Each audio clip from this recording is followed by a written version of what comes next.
What do we say? Welcome? Yeah. Welcome. Sundays on Mondays, special edition. Absolutely. With Kip. Oh, we're talking into the mic? Say hi, Kip. Okay. Talking to the mic. Hey, what's up, people? It's your boy, Kip.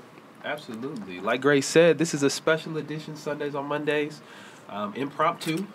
We have our dear, beloved brother, ACU alum, Afrikaan, 100% Kenyan. Hey. Kiprotish Kiplagat. Did I say that right? Say the name as if you were. Full names? Yes. Wilmos Kiprotich Kiplagat. There it is.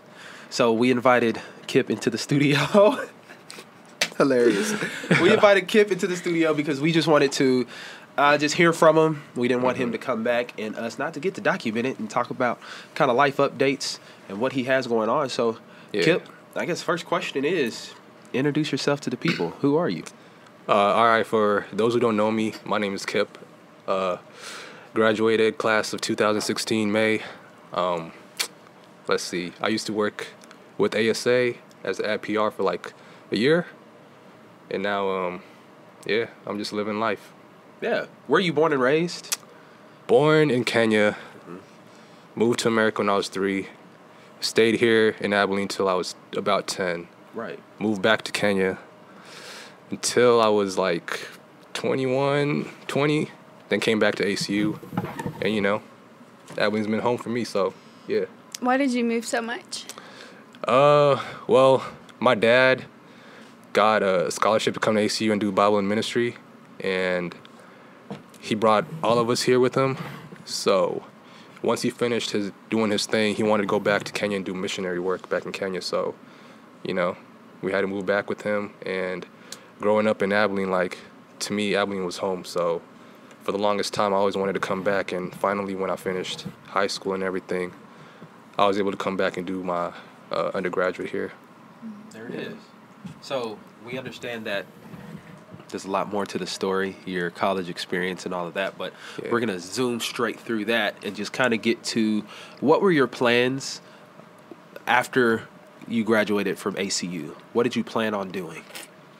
Well, I was a Bible and ministry major, and for the longest, time, I really didn't have an idea of what I wanted to do with that degree. So I had a real hard time just trying to figure out like what I'm going to do after I graduate. I knew like I didn't want to do, full-time church job because that just wasn't me. So during my last semester, some of my friends kind of introduced me to this program that they were going to get involved in to do sports ministry in South Africa.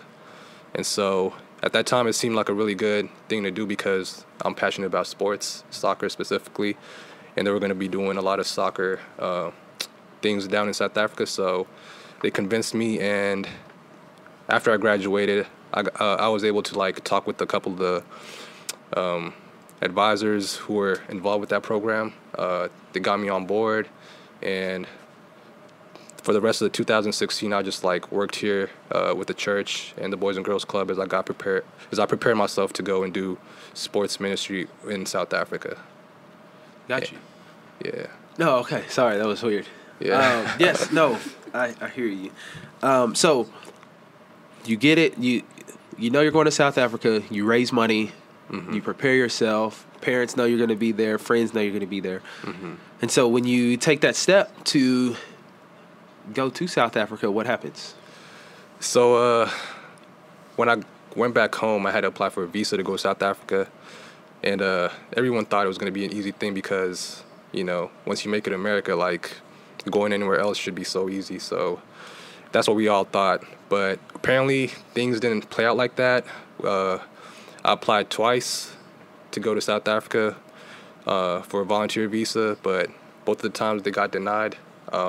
There's really no reason as to why they should have denied me that visa because everything was perfect, like the paperwork, all the requirements that they requested, everything was perfect. So the fact that they, it was pretty mean. So the fact that they denied me the visa was just, kind of heartbreaking and very, very surprising to a lot of people. So it was tough, but, we were still able to make good out of the bad and still make that year, 2017, a productive year, even though I was going to be in Kenya instead of South Africa.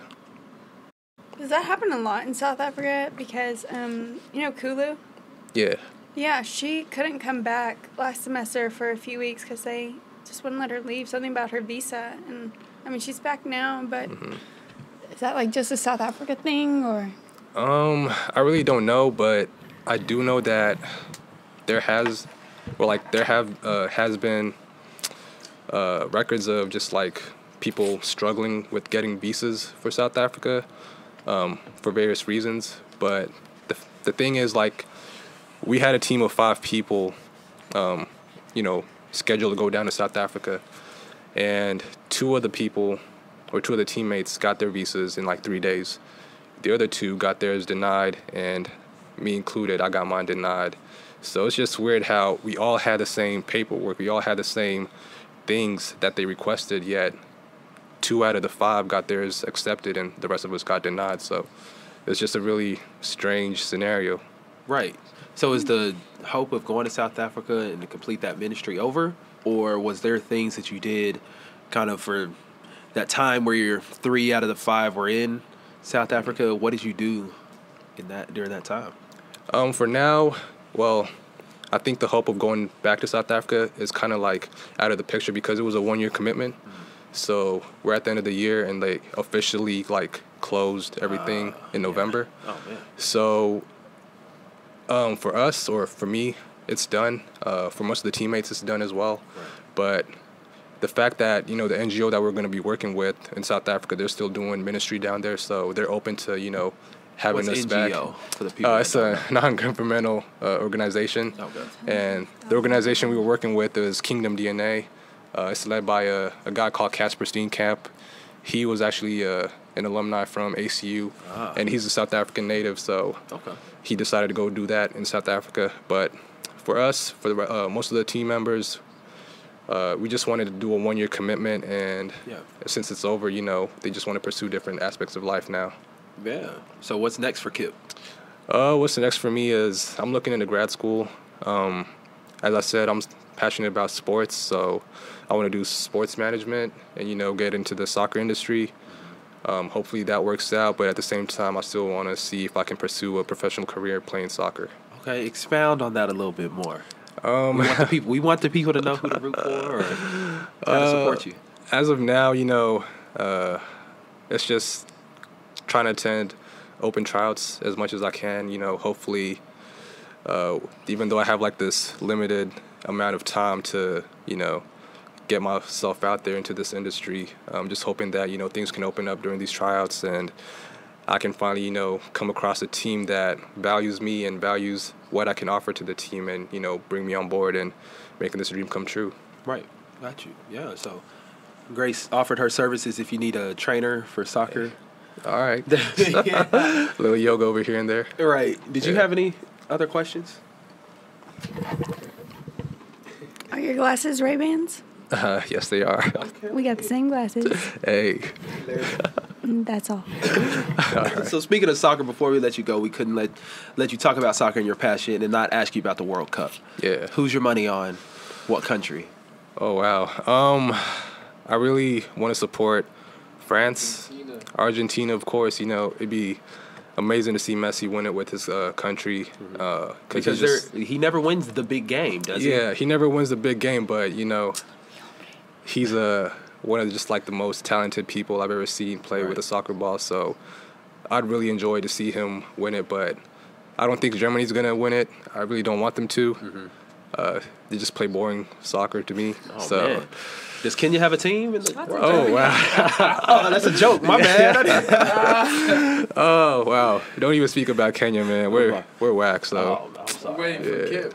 Yeah, hopefully, you go. Yeah, if I ever get on the team, maybe we might do something, but until then.